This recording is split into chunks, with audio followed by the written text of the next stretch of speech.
আসসালামু আলাইকুম ওয়া রাহমাতুল্লাহ।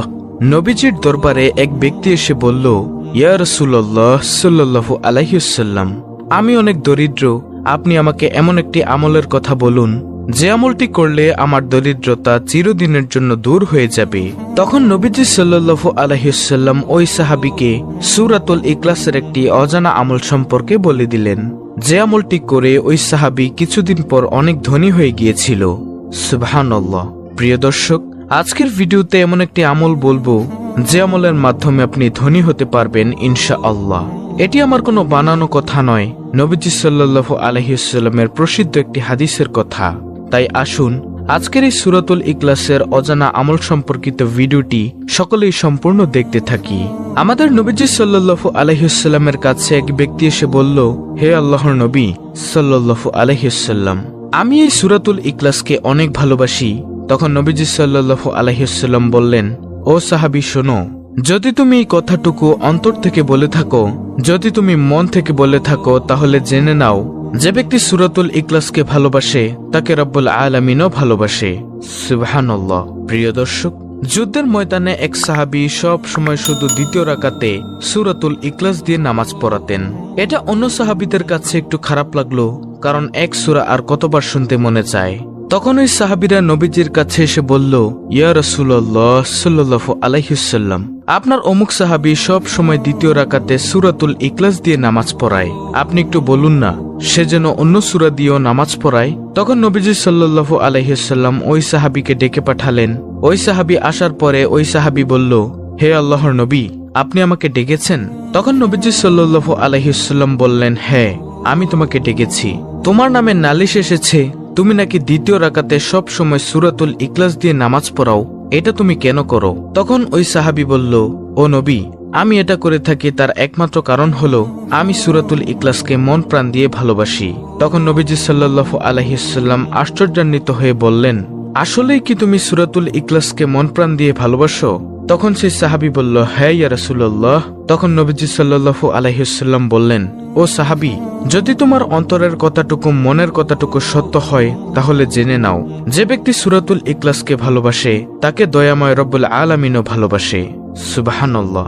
এবং আল্লাহ তাআলা এই ভালোবাসার মাপকাঠি জমিনের মধ্যে পাঠিয়ে দেন, যার কারণে সমস্ত দুনিয়ার মানুষগুলো তার জন্য পাগলপারা হয়ে যায়।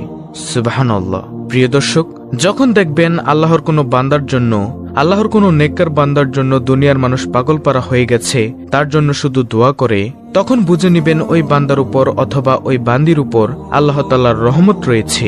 আল্লাহ তাআলা ওই বান্দা অথবা বান্দিকে ভালোবাসেন। সুবহানাল্লাহ। এটা হলো 1 নম্বর আমল। দ্বিতীয় নম্বর আমল হলো সূরাতুল ইখলাস পাঠে পবিত্র কোরআনের সম্পূর্ণ সওয়াব পাওয়া যায়। নবীজি সাল্লাল্লাহু আলাইহি ওয়াসাল্লাম বললেন, ও সাহাবায়ে কেরাম, আপনারা সবাই একটু সামনে এগিয়ে এসে বসুন। তখন সব সাহাবীরা নবীজির সামনে এগিয়ে আসলে নবীজি তখন বলেন, আমি কি আপনাদেরকে এমন একটি আমলের কথা বলবো যে আমলটি যদি আপনারা একবার পড়েন, পবিত্র কোরআনের 10 পারা খতমের সমান সওয়াব পাবেন। যদি 2 বার পড়েন, পবিত্র কোরআনের 20 পারা খতমের সমান সওয়াব পাবেন। যদি 3 বার পড়েন, আল্লাহ তাআলা আপনাদেরকে পবিত্র কোরআনুল কারীমের সম্পূর্ণ খতম করার সমান সওয়াব দিবেন। সুবহানাল্লাহ। সাহাবায়ে কেরাম তো ছিল আমলের জন্য পাগলপারা। সাহাবায়ে কেরাম বলল, হে ইয়া রাসূলুল্লাহ সাল্লাল্লাহু আলাইহি ওয়াসাল্লাম, বলুন কোন সেই আমল? তখন নবীজি বললেন, যে ব্যক্তি সূরাতুল ইখলাস একবার পাঠ করবে, আল্লাহ তাআলা তাকে পবিত্র কোরআনুল কারীম 10 পারা খতমের সমান সওয়াব দিবেন। যে ব্যক্তি 2 বার পাঠ করবে, আল্লাহ তাআলা তাকে পবিত্র কোরআনুল কারীম 20 পারা খতমের সমান সওয়াব দিবেন। যে ব্যক্তি 3 বার পাঠ করবে, আল্লাহ তাআলা তাকে পবিত্র কোরআনুল কারীম সম্পূর্ণ খতমের সমান সওয়াব দিবেন। সুবহানাল্লাহ। প্রিয় দর্শক, আল্লাহ তাআলা জানেন যে আমার কিছু কিছু বান্দারা এমন থাকবে যে সে কোরআন পড়তে পারবে না, গাফিলতি করে কোরআন পড়বে না। আমি আল্লাহর সেই বান্দাবান্দীদের জন্য এই মোক্ষম সুযোগের ব্যবস্থা করে দিয়েছি। তবে প্রিয় দর্শক, এমন করলে হবে না যে আপনি পবিত্র কোরআনুল কারীম শিখলেন না অথচ সারা জীবন সূরাতুল ইখলাস পাঠ করলেন। পবিত্র কোরআনুল কারীম শিক্ষা করা আপনার উপর ফরজে আইন, তাই আপনাকে এমন করলে হবে না। অবশ্যই পবিত্র কোরআনুল কারীমও শিখতে হবে ও পড়তে হবে। প্রিয় দর্শক, দ্বিতীয় নম্বর আমল আমরা কি পেলাম?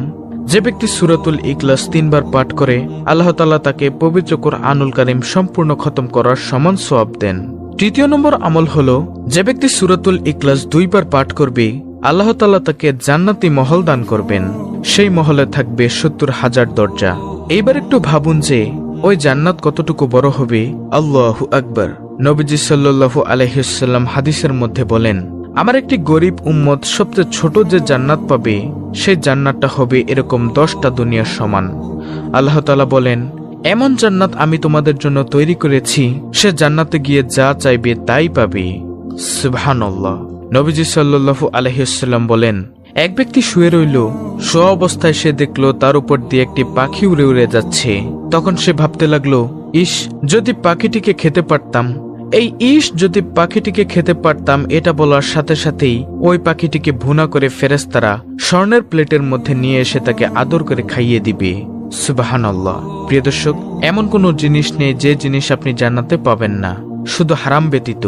আর জান্নাতের মধ্যে কেউ হারাম চাইবেও না, কারণ ওই মন মানসিকতা, শয়তানের ওয়াসওয়াসা ওইখানে থাকবে না। প্রিয় দর্শক, গেল 3য় নম্বর আমল। 4র্থ নম্বর আমল হলো সূরাতুল ইখলাস পাঠের মাধ্যমে দরিদ্রতা দূর হয়ে যায়। নবীজি সাল্লাল্লাহু আলাইহি ওয়াসাল্লামের কাছে একজন সাহাবী অথবা একজন ব্যক্তি এসে বলল, হে নবী, আমি একেবারেই দরিদ্র, আমার ঘরের মধ্য থেকে দারিদ্রতা দূর হচ্ছে না, আপনি এমন একটি আমলের কথা বলুন যে আমল করলে আমি ধনী হতে পারবো। তখন নবীজি সাল্লাল্লাহু আলাইহি ওয়াসাল্লাম বললেন, ও সাহাবী, শোনো, যখন তুমি ঘরে প্রবেশ করবে তুমি সালাম দিয়ে ঘরে প্রবেশ করিও এবং সূরাতুল ইখলাস পাঠ করে ঘরে প্রবেশ করিও, তাহলে তোমার ঘর থেকে দরিদ্রতা দূর হয়ে যাবে। এই আমলটি কিছুদিন পর্যন্ত সাহাবী করার পর দেখা গেল যে ওই সাহাবী এতটাই ধনী হলো যে সে আর দরিদ্র রইল না। সুবহানাল্লাহ। ওই সাহাবী এসে বলল, ও নবী, আপনি যে আমলের কথা আমাকে বলেছেন সে আমলের মাধ্যমে আমি ধনী হয়ে গিয়েছি। আল্লাহু আকবার। প্রিয় দর্শক, সূরাতুল ইখলাসকে যে ভালোবাসে তাকে রব্বুল আলামিন ভালোবাসে। এটা গেল 1ম নম্বর আমল। 2য় নম্বর আমল হলো, যে ব্যক্তি সূরাতুল ইখলাস 3 বার পাঠ করবে পবিত্র কুরআনুল কারীম সম্পূর্ণ খতম করার সমান সওয়াব পাবে। 3য় নম্বর আমল হলো, যে ব্যক্তি সূরাতুল ইখলাস 2 বার পাঠ করবে আল্লাহ তাআলা তাকে জান্নাতের উচ্চ মহল দান করবেন। আল্লাহু আকবার। 4র্থ নম্বর আমল, সূরাতুল ইখলাস পাঠের মাধ্যমে দরিদ্রতা দূর হয়ে যায়। আর 5ম নম্বর আমল হলো, যে ব্যক্তি সূরাতুল ইখলাস দৈনিক 200 বার ওযুর সাথে পাঠ করবে আল্লাহ তাআলা তাকে 2000 রাকাত নফল সালাত আদায়ের সওয়াব দিবেন।